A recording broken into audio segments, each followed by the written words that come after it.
Justice retired Ranjana Prakash Desai की अगुवाई में 7 सदस्यीय परिसीमन आयोग की टीम रविवार को जम्मू पहुंची। टीम ने जम्मू में मुख्य चुनाव अधिकारी हरदेश कुमार सिंह व राज्य चुनाव आयुक्त के शर्मा से बैठक की। इसमें मसौदा रिपोर्ट के अलावा आपत्तियां व सुझाव दर्ज करवाने वाले लोगों से सार्वजनिक बैठकों की व्यवस्था पर संबंधित तैयारियों पर चर्चा की गई। अंतिम रिपोर्ट से पहले त्रुटि की संभावना न रहे, इसके चलते मार्च के तीसरे सप्ताह में मसौदा रिपोर्ट पर आपत्तियां और सुझाव मांगे गए थे। आयोग का ये दौरा 5 अप्रैल तक है।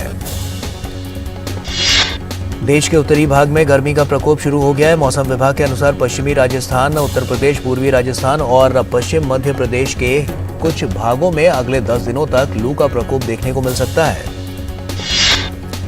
मौसम विभाग ने अगले कुछ दिनों में कुछ पूर्वोत्तर राज्यों में भारी बारिश की भविष्यवाणी की है। बंगाल की खाड़ी से तेज दक्षिण पश्चिमी हवाएं अगले 5 दिनों के दौरान अरुणाचल प्रदेश, असम, मेघालय, नागालैंड, मणिपुर, मिजोरम और त्रिपुरा में बारिश का कारण बनेगी। राष्ट्रपति रामनाथ कोविंद ने कल तुर्कमेनिस्तान के अशगाबाद में पीपल्स मेमोरियल का दौरा किया और अनंत महिमा के स्मारक पर माल्यार्पण किया। स्मारक परिसर 2014 में स्मृति दिवस पर खोला गया था। हल्क हाकी डासी एक स्मारक है जिसे 2014 में जियोक टेप और द्वितीय विश्व युद्ध और 1948 के अशगाबाद भूकंप में युद्ध में मारे गए लोगों के सम्मान में बनाया गया था। राष्ट्रपति रामनाथ कोविंद ने Turkmenistan institute of international relation का दौरा किया। आईआईआर के निदेशक और आईआईआर के छात्रों ने पारंपरिक मिठाइयों के साथ उनका स्वागत किया। आईआईआर तुर्कमेनिस्तान के युवा राजनयिकों के लिए प्रशिक्षण एकेडमी है। राष्ट्रपति कोविंद ने आईआईआर परिसर में आयोजित प्रदर्शनी का निरीक्षण किया। प्रदर्शनी में तुर्कमेनिस्तान के पारंपरिक हस्तशिल्प जैसे हस्त निर्मित ऊनी कालीन, पारंपरिक कपड़े, प्रसिद्ध तुर्कमेन कढ़ाई के साथ धातु के शिल्प जैसे जग और एक जीवंत संगीत यंत्र का प्रदर्शन किया गया। राष्ट्रपति ने इस मौके पर एक डाक टिकट भी जारी किया जिसने भारत और तुर्कमेनिस्तान के 30 साल के मैत्रीपूर्ण द्विपक्षीय संबंधों को चिन्हित किया गया है। राष्ट्रपति ने कहा कि भारत और तुर्कमेनिस्तान पुरानी सभ्यताएं हैं और कहा कि भारत का दृष्टिकोण सहयोग पर आधारित है। राष्ट्रपति ने आईआईआर में इंडिया कॉर्नर का भी उद्घाटन किया। इंडिया कॉर्नर में भारतीय सरकार द्वारा आईआईआर को दान की गई कई भारत केंद्रित पुस्तकें हैं। पिछले कुछ सालों में तुर्कमेनिस्तान के अंदर योग काफी प्रचलित हो रहा है। प्रधानमंत्री नरेंद्र मोदी की जुलाई 2015 की यात्रा के दौरान अशगाबाद में भारतीय दूतावास ने एक योग केंद्र स्थापित किया था। तुर्कमेनिस्तान प्रवास के दौरान राष्ट्रपति रामनाथ कोविंद ने केंद्र में योगाभ्यास देखा और महात्मा गांधी की प्रतिमा पर पुष्प अर्पित करने के बाद पौधारोपण भी किया। राजस्थान के बाड़मेर में केंद्रीय कृषि एवं किसान कल्याण मंत्री नरेंद्र सिंह तोमर ने प्रधानमंत्री फसल बीमा योजना के मेरी पॉलिसी मेरे हाथ अभियान के तहत फसल बीमा पॉलिसी का वितरण किया। कार्यक्रम में हजारों किसानों के साथ केंद्रीय जल शक्ति मंत्री गजेंद्र सिंह शेखावत, पशुपालन, मत्स्य पालन व डेयरी राज्य मंत्री डॉक्टर संजीव कुमार बालियान, कृषि एवं किसान कल्याण राज्य मंत्री श्री कैलाश चौधरी सहित अन्य जनप्रतिनिधि भी इसमें शामिल हुए। नरेंद्र सिंह तोमर ने कहा कि किसानों की तेजी से प्रगति के लिए प्रधानमंत्री के मार्गदर्शन में सरकार उन्हें टेक्नोलॉजी से जोड़ रही है। प्रधानमंत्री की दृष्टिकोण के कारण बीमित किसानों को क्लेम के लिए फसलों के नुकसान का सर्वे भी ड्रोन द्वारा किया जाएगा। देशव्यापी अभियान मेरी पॉलिसी मेरे हाथ की शुरुआत गत 26 फरवरी को इंदौर, मध्य प्रदेश से की गई थी। ये एक बड़ी उपलब्धि है और ये अभियान अल्प समय में 50 लाख किसानों तक उनकी फसल बीमा पॉलिसी के साथ सफलतापूर्वक पहुंचा है, जिसे आने वाले दिनों में भी जारी रखा जाएगा। कार्यक्रम में केंद्रीय मंत्री शेखावत, बालियान और चौधरी ने भी संबोधित करते हुए केंद्र सरकार द्वारा कृषि एवं संबद्ध क्षेत्रों तथा किसानों के विकास के लिए प्रधानमंत्री के मार्गदर्शन में किए जा रहे उपायों की विस्तार से जानकारी दी। वित्त वर्ष 2021 से 22 के लिए भारत के ऐतिहासिक निर्यात आंकड़ों पर मीडिया को संबोधित करते हुए केंद्रीय वाणिज्य मंत्री पीयूष गोयल ने कहा कि भारत ने एक्सपोर्ट के क्षेत्र में इतिहास रच दिया है। भारत ने 2021 से 22 में 417.8 अरब अमेरिकी डॉलर का निर्यात किया। केंद्रीय वाणिज्य मंत्री पीयूष गोयल ने कहा कि भारत ने अपने निर्यात लक्ष्य को पार कर लिया है। पिछले 12 महीनों से मासिक निर्यात 30 अरब डॉलर अमेरिकी डॉलर से ऊपर रहा है। वहीं मार्च में 40 अरब अमेरिकी डॉलर से अधिक का निर्यात हुआ। केंद्रीय वाणिज्य मंत्री पीयूष गोयल ने आगे कहा कि कृषि क्षेत्र में प्रभावशाली वृद्धि दर्ज की गई है। वहीं कृषि क्षेत्र के वार्षिक निर्यात के 50 अरब डॉलर तक पहुंचने की संभावना है। वर्ष 2022 से 23 में गेहूं का निर्यात 10 मिलियन टन से अधिक होने की संभावना है। केंद्रीय वाणिज्य मंत्री पीयूष गोयल ने बताया कि गैर पेट्रोलियम निर्यात में उल्लेखनीय वृद्धि देखी गई है। 2021 से 22 में इंजीनियरिंग सामानों के निर्यात में 45.5% की वृद्धि हुई है।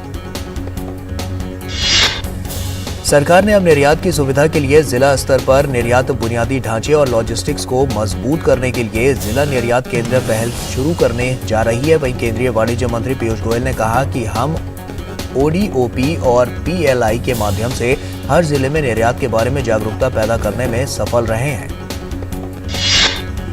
केंद्रीय वाणिज्य मंत्री पीयूष गोयल ने कहा कि भारत जिस गति से आत्मनिर्भरता हासिल कर रहा है उस पर प्रत्येक भारतीय को गर्व होना चाहिए। इससे ये भी सुनिश्चित होता है कि इस प्रगति से प्रत्येक भारतीय को लाभ मिल रहा है।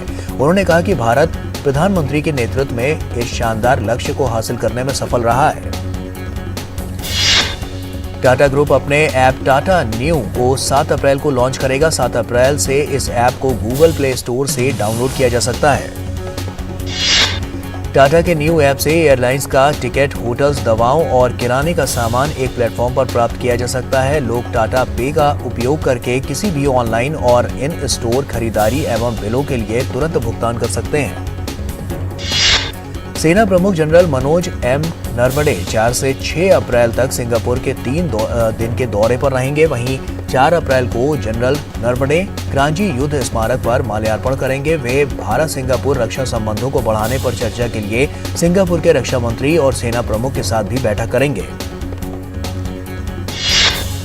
एयर इंडिया ने यात्रियों की कमी के चलते श्रीलंका के लिए अपनी उड़ानें कम कर दी हैं। वर्तमान में एयर इंडिया श्रीलंका के लिए एक सप्ताह में 16 उड़ानें संचालित कर रही है। नए शेड्यूल के मुताबिक एयर इंडिया 9 अप्रैल से खराब लोड के कारण एक सप्ताह में कुल 13 उड़ानें संचालित करेगी।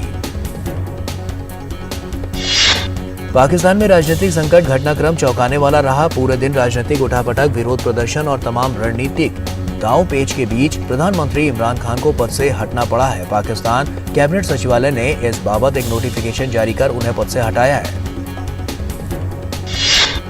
इससे पहले पाकिस्तान के राष्ट्रपति ने नेशनल असेंबली को भंग कर दिया था। असेंबली के डिप्टी स्पीकर ने भी इमरान खान के खिलाफ अविश्वास प्रस्ताव को नेशनल असेंबली में खारिज कर दिया था।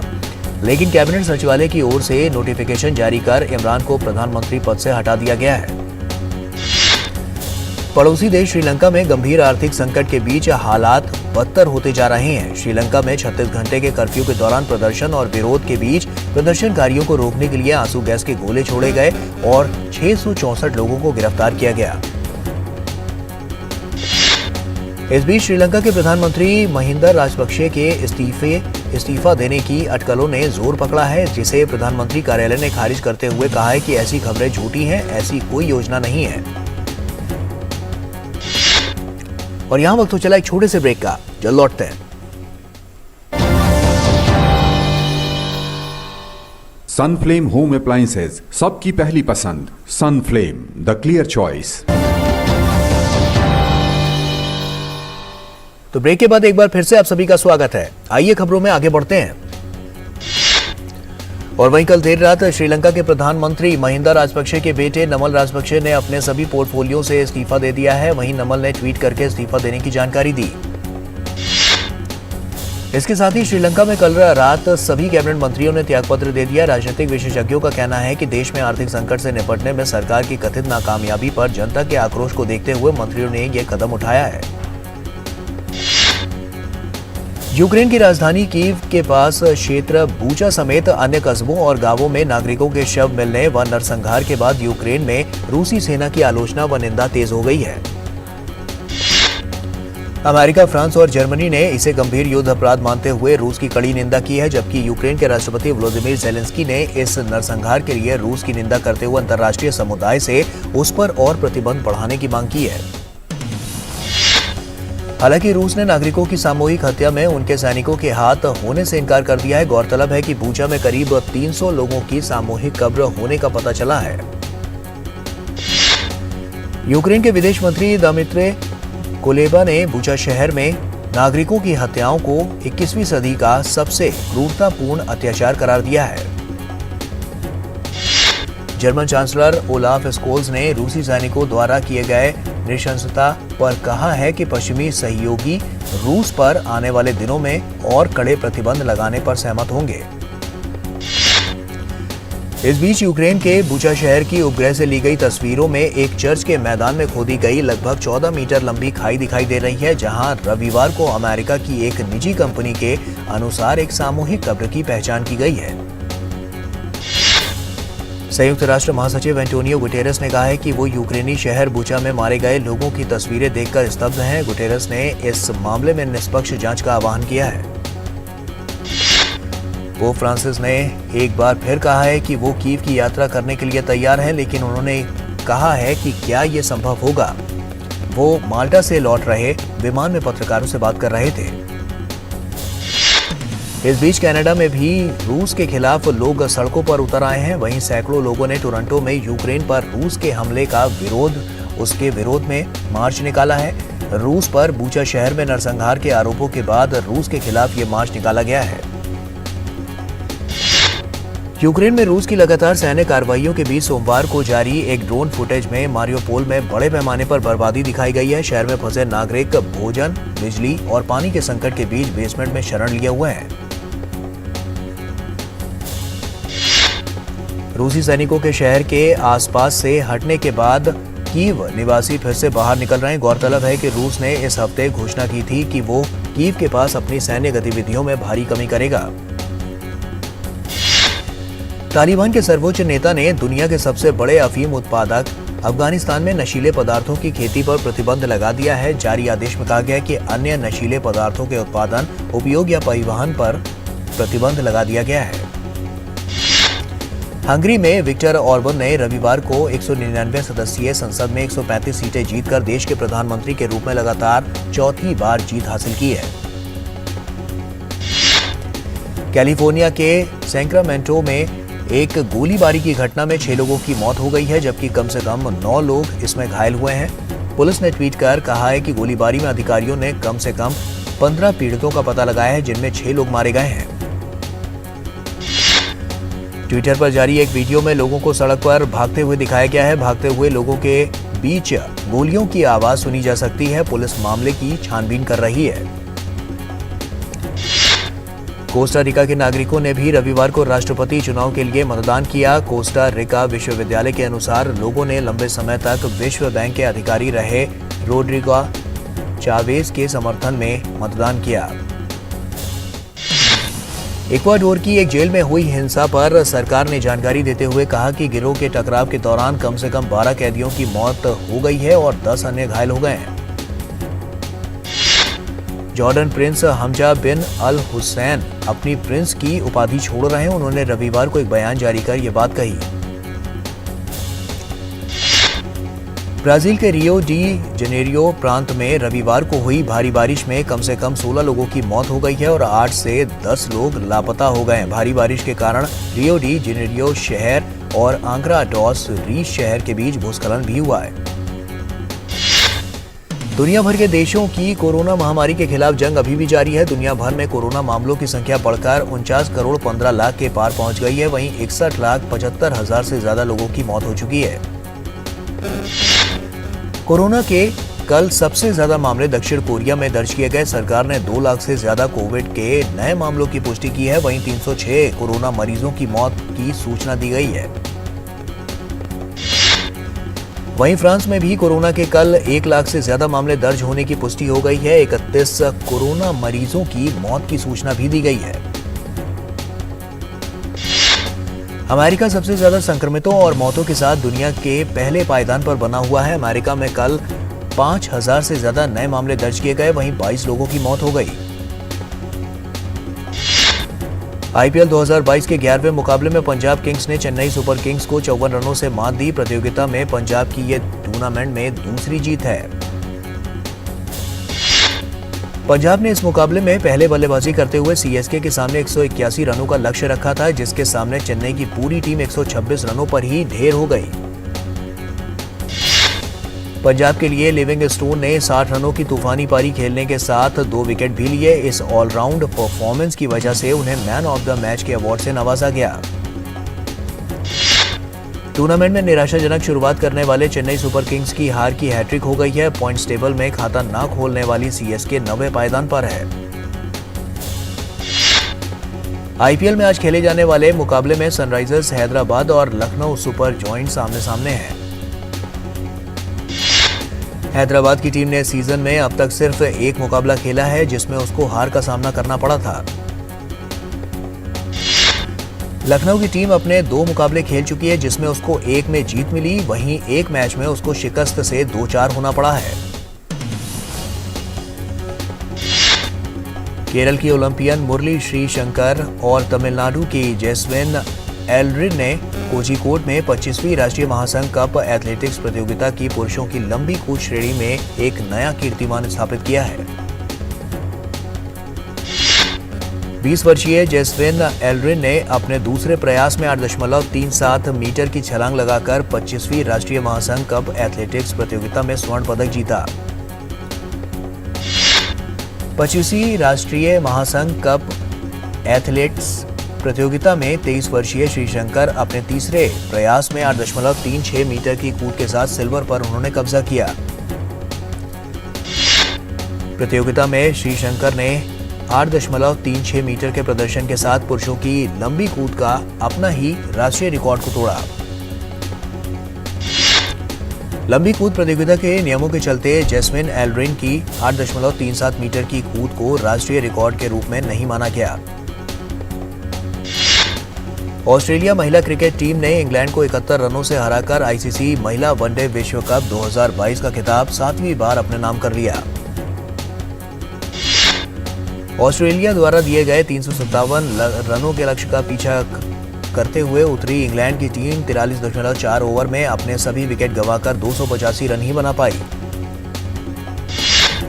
ऑस्ट्रेलिया की ओर से एलाइसा हिली शानदार खेल का उन्होंने प्रदर्शन किया। उन्होंने धमाकेदार शतक बनाते हुए 170 रनों की पारी खेली। एफआईएच प्रो लीग में रविवार को कलिंगा स्टेडियम में खेले गए इस मुकाबले में भारत ने इंग्लैंड को 4-3 से मात दे दी। भारत की ओर से हरमनप्रीत सिंह ने हैट्रिक लगाई, जबकि मनप्रीत सिंह ने एक गोल किया। इस जीत के बाद भारत 21 अंक लेकर तालिका में सबसे ऊपर बरकरार है।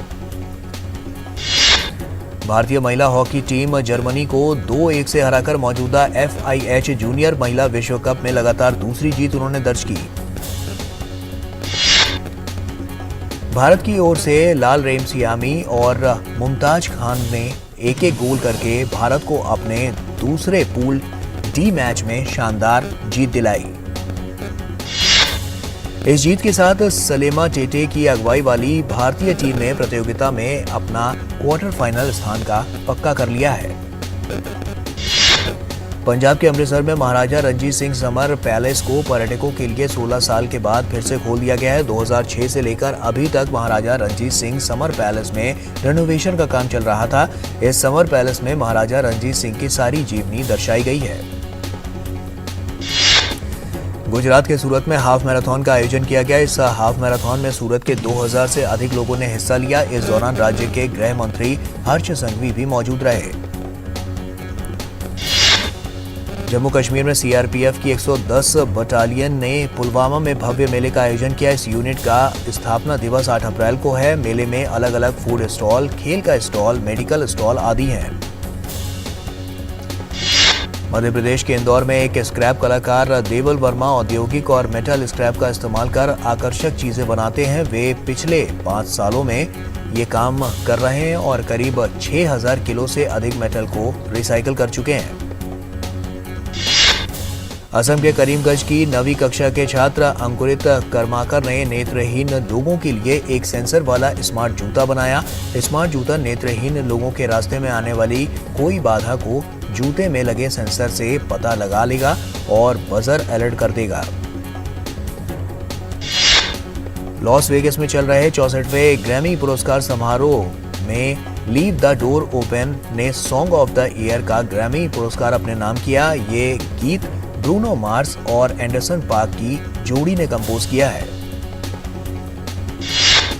अमेरिकी गायक और गीतकार क्रिस स्टेपलटन ने के एक एल्बम स्टार्टिंग ओवर ने बेस्ट कंट्री एल्बम का ग्रैमी अवार्ड जीता। ओलिविया रोड्रिगो की ड्राइवर्स लाइसेंस को बेस्ट पॉप सोलो परफॉर्मेंस का ग्रैमी अवार्ड मिला है। ये ओलिविया का पहला ग्रैमी अवार्ड है। ग्रैमी अवार्ड्स में फू फाइटर्स ने 3 अवार्ड अपने नाम किए हैं। बेस्ट रॉक एल्बम का ग्रैमी अवार्ड फू फाइटर्स को मिला। बेस्ट रॉक सॉन्ग का ग्रैमी अवार्ड फू फाइटर्स ने अपने नाम किया। इसके अलावा फू फाइटर्स का बेस्ट रॉक परफॉर्मेंस के अवार्ड से भी नवाजा गया। वहीं कान्ये वेस्ट को अपने लोकप्रिय गाने जेल के लिए बेस्ट रैप सॉन्ग के ग्रैमी अवार्ड से नवाजा गया। बेस्ट प्रोग्रेसिव एल्बम के लिए लकी डे को ग्रैमी अवार्ड मिला। वहीं फैमिली टाइज के लिए बेबी कीम को अपना पहला ग्रैमी अवार्ड मिला। इस दौरान कीम काफी खुश नजर आए। इस अवार्ड शो में पाकिस्तान की आरजू आफ्ताब को बेस्ट ग्लोबल म्यूजिकल परफॉर्मेंस और ओलिविया को बेस्ट न्यू आर्टिस्ट के खिताब से नवाजा गया। चैत्र नवरात्रि के तीसरे दिन लोगों ने दिल्ली के झंडेवालान मंदिर में पूजा अर्चना की। मंदिरों में श्रद्धालु दर्शन कर रहे हैं। लोगों ने छतरपुर के कात्यायनी मंदिर में पूजा की।